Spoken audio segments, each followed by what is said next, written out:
Apesar dos homens evitarem um assunto, a impotência sexual atinge cerca de 25 milhões de brasileiros acima dos 18 anos. E é importante saber que o problema tem tratamento que varia de terapia à prótese peniana, passando por remédio oral ou também injeção. E para saber a influência dos hormônios e outros fatores que provocam o aparecimento da disfunção erétil, nós conversamos agora com o urologista Renato Chavasco. Bom dia, doutor. Bom dia. Seja bem-vindo. Bom dia. Doutor, o que causa a impotência sexual? É um conjunto de causas, não existe uma causa específica, né? A gente poderia resumir de uma forma simples que as principais causas de impotência, e esse termo o urologista não gosta muito de usar, porque às vezes o paciente acha ele um pouco pejorativo, né? Falar você é impotente, às vezes o paciente fala, poxa vida, isso pode gerar uma consequência até psicológica ruim. Então a gente gosta do termo disfunção erétil, que é um termo que é mais apropriado do ponto de vista urológico. Então as principais causas, diabetes, pressão alta, doenças do colesterol, o tabagismo, vida sedentária e principalmente o fator psicológico são as principais causas, bem resumidamente. Então a faixa etária que o problema parece... A faixa etária é a partir do momento que essas doenças acabam tendo uma maior incidência, que é na faixa dos 40 a 50 anos de idade. Normalmente, indivíduos com disfunção erétil antes dessa idade é de fundo psicológico, na maioria das vezes. E a partir desta idade, a incidência dessas doenças leva a essa consequência que é a disfunção erétil. Doutor, e tem algum sintoma? Tem como saber que isso está acontecendo? Essa sua pergunta é importante porque, por exemplo, a gente fala para os pacientes, não adianta ir ao urologista, ele prescrever um remedinho para disfunção erétil, você tomar, se a sua diabetes está descontrolada, se a sua pressão não está controlada, se você tem problema de colesterol, ou então uma vida sedentária e por aí em diante. Então, a principal coisa que a gente fala é tratar essas doenças que, por exemplo, diabetes muitas vezes é uma doença silenciosa. Eu já fiz diagnóstico de diabetes no paciente que veio com queixa de disfunção erétil. A gente pede os exames de rotina e veio diabetes alterada. Então, normalmente, o sintoma é o sintoma da prática, né? Ele está percebendo que a vida sexual dele, quando ele tinha 20 anos com agora, está tendo uma diminuição importante. E aí ele procura o urologista para poder fazer esse tratamento. E quais são os tratamentos, doutor? Então, o primeiro tratamento e mais importante é você tratar a doença de base. Compensar a sua diabetes, compensar a sua pressão, tomar, se for o caso, o remédio para o colesterol, ter uma dieta saudável, Sim. Não pode ter uma vida sedentária, obesidade, por exemplo, por aí vai. E, consequentemente, controlando essas doenças, se não houver sucesso na sua ereção, aí sim, muitas vezes, usar uma medicação para poder ajudar quanto a isso. E sem esquecer da parte psicológica, né? Que muitas vezes o paciente precisa de um auxílio psicológico para ajudar todo esse processo. Doutor, e como é que funciona esse tratamento? Porque, assim, isso é uma coisa importante, porque o urologista tem que ter o feeling de quando o paciente passar com ele, a gente tem que perguntar, por exemplo, sobre a vida sexual do paciente. Porque uma vez passou um paciente comigo, ele tinha diabetes, pressão alta, estava com disfunção erétil, só que o casamento já não estava mais a mesma coisa. Filhos grandes, indo para a faculdade, a esposa entrando na menopausa, um pouco depressiva, já não queria mais ter aquela frequência de relação sexual. Então não basta você dar o remédio para esse paciente. Ele tem que muitas vezes eu chamo a parceira para vir junto. Ó, traz a sua esposa aqui na consulta, vamos conversar. E você acaba percebendo que tem muita coisa por trás daquele simples fato de não ter relação sexual. Muita mágoa, depressão. Às vezes o paciente perdeu o emprego. Às vezes o paciente está com dívida. Então é difícil ele ter uma vida sexual ativa e satisfatória com todos esses problemas psicológicos. Sim. E de fato é um tabu mesmo, doutor? Quando a pessoa chega no consultório, ela tem resistência para falar sobre esse assunto? Olha, tem paciente que fala assim, eu tenho disfunção erétil há 10 anos. Eu falo, mas você está vindo só agora? Doutor, eu tive que ter muita coragem para vir aqui hoje. Por quê? Nenhum homem fala numa roda de amigos que tem disfunção erétil. Ele pode falar num cantinho no ouvido do amigo dele, mas você não vai chegar num barzinho e vai falar, hoje eu falei 5 vezes. Essa semana eu estou falhando direto. Ele não fala isso, então ele tem muita vergonha. E sem falar também que quando ele fala que falha, isso gera uma consequência muito grande do ponto de vista dele até social. Ele não é visto mais como um homem, por exemplo, potente, um homem importante dentro da sociedade. Isso é uma consequência importante. Então, ele chega para o urologista, muitas vezes ele fala, ó, doutor, eu tive que ter muita coragem para estar aqui falando para o senhor, porque não tenho coragem de falar isso para ninguém.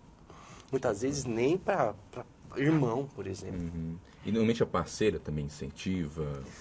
A parceira é a chave do tratamento. Eu falo isso. A parceira que não ajuda, não colabora, esse paciente não vai ter sucesso, muitas vezes nem com medicação. Por isso que ela tem que estar participando do processo, tem que vir em consulta, ajudar. E muitos pacientes vêm com a esposa. E é a esposa que marcou a consulta.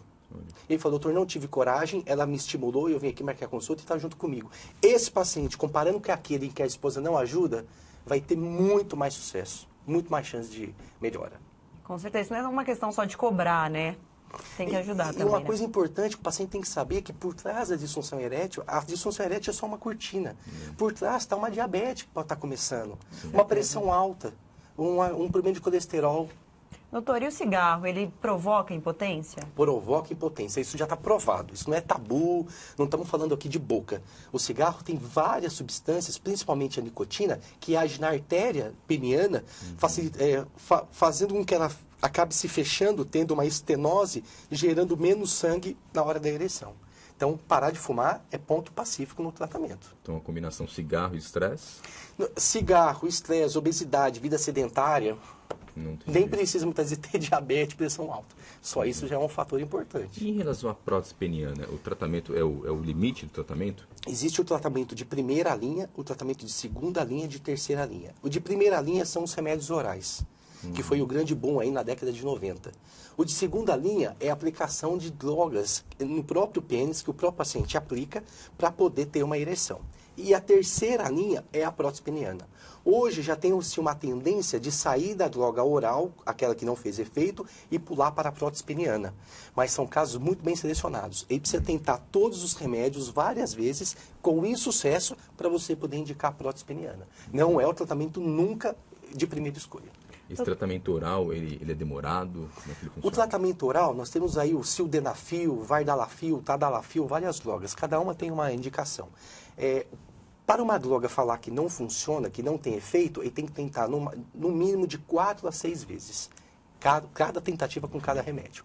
Só a partir daí você parte para a prótese. Doutor, e o uso de alguma medicação específica também pode provocar impotência ou não? Pode provocar. Alguns remédios para tratar a pressão alta, que são os diuréticos, e beta-bloqueadores, por exemplo, eles podem atuar levando a disfunção erétil. E alguns remédios também, os chamados remédios controlados, tratar epilepsia, depressão, também podem causar disfunção erétil.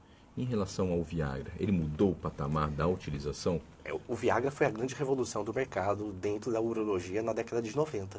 O paciente antes do Viagra não tinha nada. Tinha só essas drogas para poder aplicar no pênis e se não resolvesse, partia para a prótese. Com o Viagra, isso mudou radicalmente. Então hoje o paciente, na primeira consulta a gente já dá a medicação. Acaba funcionando até no meio médico, a gente chama de teste terapêutico. A gente pede os exames, ele toma a medicação e manda voltar após umas 3, 4 tentativas. Ele volta a falar, doutor, esse remédio foi um sucesso. Doutor, esse remédio não adiantou nada.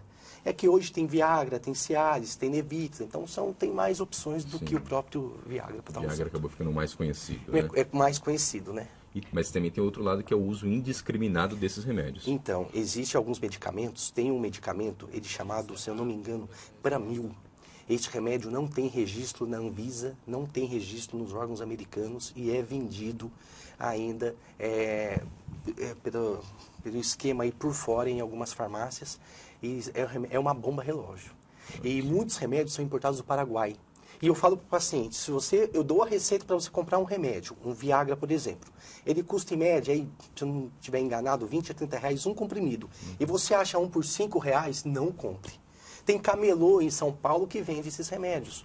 Trazem do Paraguai pela fronteira e vende a 5 reais o comprimido, o paciente toma. Está tomando uma bomba relógio. Porque esses remédios, se forem usados com um medicamento à base de nitrato, por exemplo, que é para o coração, o paciente pode morrer durante a relação. Caramba, doutor.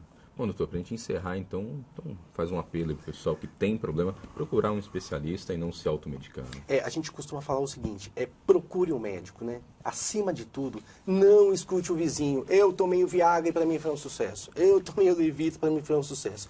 Pode ter sido um sucesso para ele. Você precisa procurar o urologista, fazer todos os seus exames, porque como paciente mais de 40 anos, é obrigação do urologista pedir o exame de próstata, colesterol, diabetes, a gente pede tudo. conversa como que é a vida sexual desse paciente, leve a esposa, converse com ela para poder ter sucesso no tratamento. Doutor, obrigado então pelas Obrigado informações vocês. e bom dia. Obrigada, Bom dia doutor. para vocês também.